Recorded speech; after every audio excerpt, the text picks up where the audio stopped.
đã chết thì buồn tức thì mùi round buồn đóกูពិសេសដល់ទៀតហើយគឺព្រំសំណាង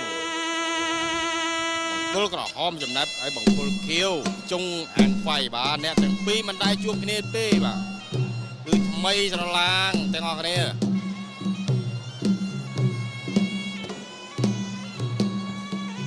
បាទយើងខ្ញុំក៏សូមផ្ញើរូបភាពទាំងអស់នេះទៅ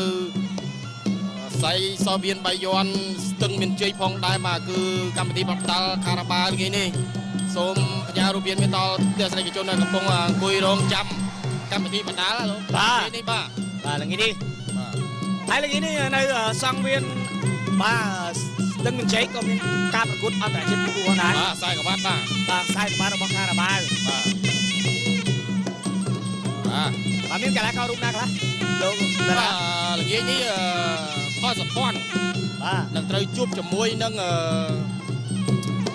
កីឡាករមកពីប្រទេសជាតិចាត់ថៃបាទចំណែកជឿនចាត់ដែនបាទក៏ត្រូវជួបជាមួយកីឡាករឡងរ៉េងបាទឡងរ៉េងពីថៃដូចគ្នាបាទការប្រកួតគឺអាទិត្យទីបាទថ្ងៃទី22នេះបាទរដូវកាលទី3ទៅហើយក្រុមជុំទី4តែណាទទួលបាន3ពិន្ទុបន្ថែមបាទហើយការប្រកួតរបស់ក្រុមហ៊ុនស្រាបៀរលីអូផ្ដាច់មុខនេះគឺការប្រកួតអន្តរជាតិបាទមានការជួយចិត្តដល់អារម្មណ៍មែនទែនបាទហើយក៏សូមថ្លែងអំណរគុណដល់ម្ចាស់ឧបត្ថម្ភនៅក្នុងកម្មវិធីដែរគឺស្រាបៀរលីអូបាទចែករំលែកភាពរីករាយជាមួយនឹងស្រាបៀរលីអូត្រូវមាត់ត្រូវចិត្តបាទចូលទឹកទី1នេះមិនតាន់នេះទេបាទអ្នកទាំងពីរកំពុះប៉ិនគ្នា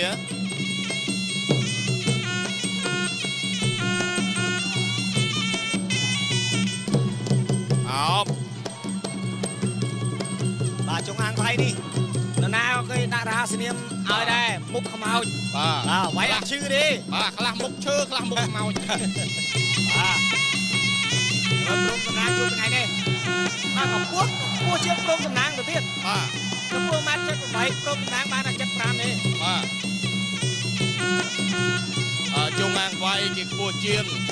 ព្រមសំណាងបន្តិចតែយើងមើលទៅប្រហាក់ប្រហែលគ្នាទេបាទប្រហែលគ្នាទេ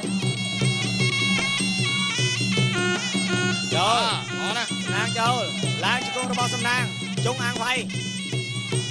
ធ្វើឲ្យការទាស់ជើងជាប់អត់ឲ្យព្រមសំណាងឡើងការទេលោកធុនសៀវវាយ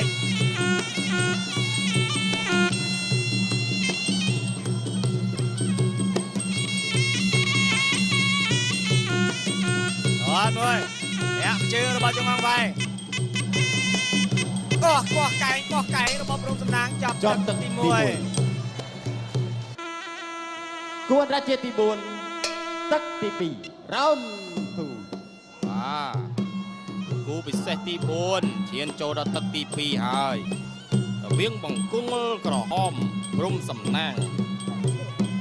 បង្គោលខៀវចុងកាងវាយបាទចុងកាងវាយនេះមកពីស្រុកណងមូដែងខេត្ត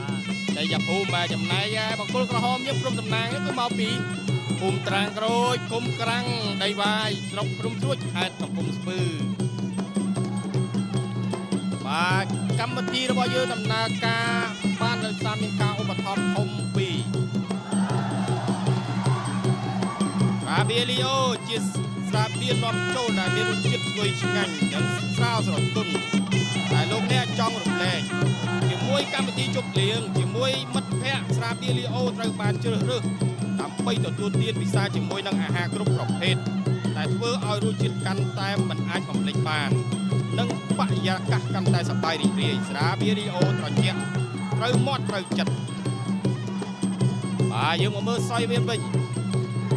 បាទជុំកាំងខ្វាយអោប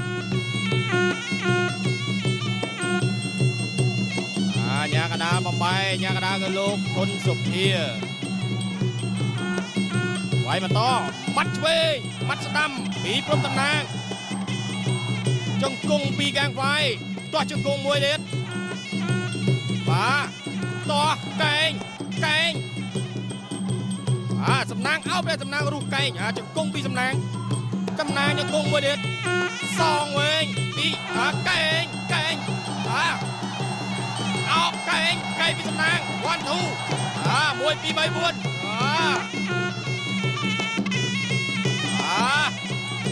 nhà ra chơi mà mày áo bên bên mà ta mình lịch cày đi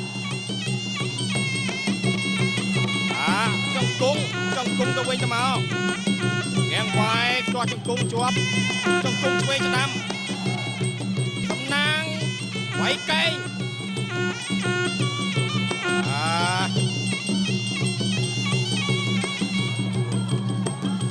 chết chọc tập tìm bia mặt đâm ở đây đó nè đi sầm nang cú ní lên chừng cung anh cái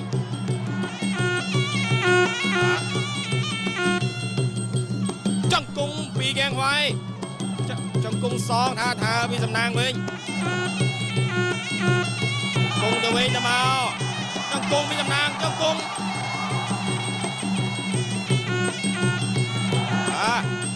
cái ơi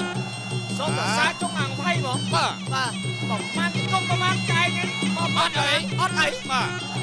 cái hai một thơ mà thò mẹ nó ចប់ទឹកទី2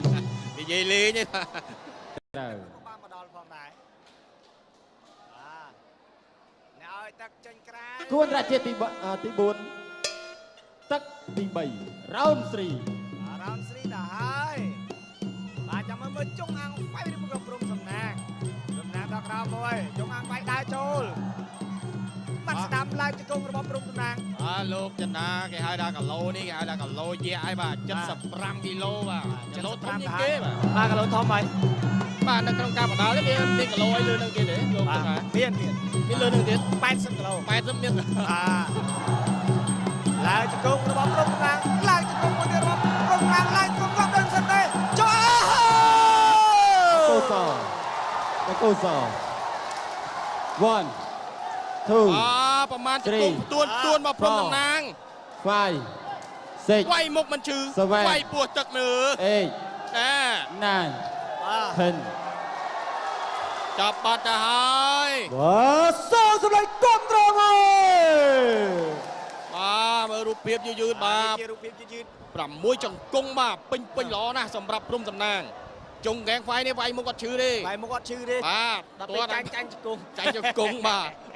ចាញ់ពោះ បាទមើ បាទ ល នេះក៏មួយជង្គង់ពីរជង្គង់ ប៉ើងមកបាទមួយប៉ើងមកបាទ 3ជង្គង់ អូ 4ជង្គង់ ទី4នេះ អូទៅហើយទ្រាំមិនបានទេបាទអូលោកសំណាងឲ្យជង្គង់លោកឯងឲ្យក៏ធ្ងន់យ៉ាងនេះលោក គីឡូយៈជង្គង់ក៏ធ្ងន់ចឹងហើយ គេបែបเปิดខំ